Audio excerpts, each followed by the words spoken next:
Hello बच्चों, let's see this question. Which one of the following statements is true regarding digestion and absorption of food in humans? This question is says about that we have given to 4 options. हमें 4 options दे रखे हैं, 4 statement दे रखे हैं. किसके regarding है? वो digestion and absorption of food के regarding. और हमें बताना है कि उनमें से कौन सा ट्रू है. तो हम स्टेटमेंट नंबर 1 को रीड आउट करते हैं सबसे पहले. देखो बेटा, ऐसे क्वेश्चंस, ये क्वेश्चंस जो आते हैं ये मॉडरेट टू डिफिकल्ट लेवल के होते हैं. और ऐसे क्वेश्चंस को सॉल्व करने के लिए हमें क्या करना होता है? हमें सबसे पहले स्टेटमेंट्स को पढ़ना पड़ता है. तो सबसे पहले हम पहला स्टेटमेंट पढ़ते हैं, that is fructose and amino acids are absorbed through intestinal mucosa with the help of carrier ions like sodium plus.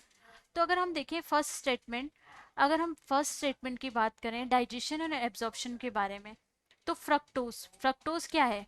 Type of carbohydrate है फ्रक्टोज. और उसके साथ साथ अमाइनो एसिड है. अमाइनो एसिड प्रोटीन जो है अमाइनो एसिड में टूटता है.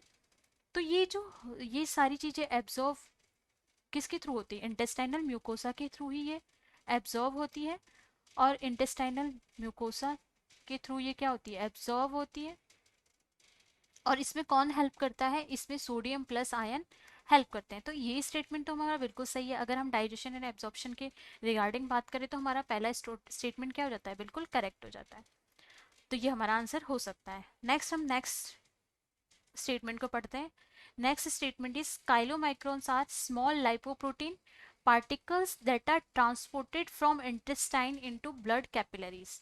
नहीं, ये क्या करते हैं? जो काइलोमाइक्रोन्स होते हैं, काइलोमाइक्रोन्स, जो काइलोमाइक्रोन्स हैं ये है तो स्मॉल लाइपोप्रोटीन, है तो ये स्मॉल लाइपोप्रोटीन प्रोटीन.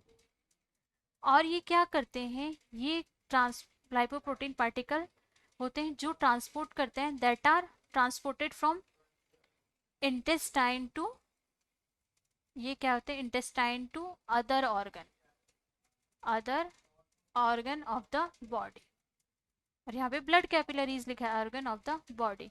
तो ये स्टेटमेंट को हम क्या कर देंगे? रॉन्ग कर देंगे. तो ये स्टेटमेंट हमारा रॉन्ग हो गया. नेक्स्ट दिया हुआ है about 80% of starch is hydrolyze by salivary amylase in our mouth. नहीं, ऑलमोस्ट 5% स्टार्च सलाइवा में जो होता है 5%, 5% ही क्या होता है? माउथ में क्या होता है? कार्बोहाइड्रेट का डाइजेशन होता है. Only 5% carbohydrate digestion. तो ये स्टेटमेंट भी हमारा क्या हो गया? यहाँ पे 80% दे रखा है जो कि गलत है. तो ये स्टेटमेंट भी हमारा रॉन्ग हो गया. नेक्स्ट स्टेटमेंट हम देखते हैं कि oxyntic cell in our stomach secrete the proenzyme pepsinogen. No, oxyntic cell क्या सिक्रीट करते हैं? ऑक्जेंटिक सेल, देखो बेटा, ऑक्जेंटिक सेल जो है क्या सिक्रीट कर रही है? Oxyntic cell secrete HCl enzyme. ठीक है, HCl जो गट की पीएच को बनाए रखता है. तो ये स्टेटमेंट भी हमारे यहाँ पे दे रखा है सिक्रीट करता है प्रोएंजाइम एंड पेप्सिडोन. नहीं, ये स्टेटमेंट भी हमारा क्या? गलत हो गया. तो आफ्टर द एक्सप्लेनेशन हमें कौन सा आंसर मिला? हमारा जो फाइनल आंसर होगा वो आंसर क्या होगा हमारा? Option 1.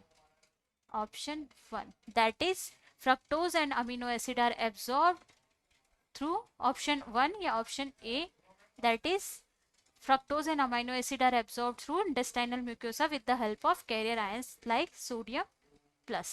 Hope you understand very well. Best of luck.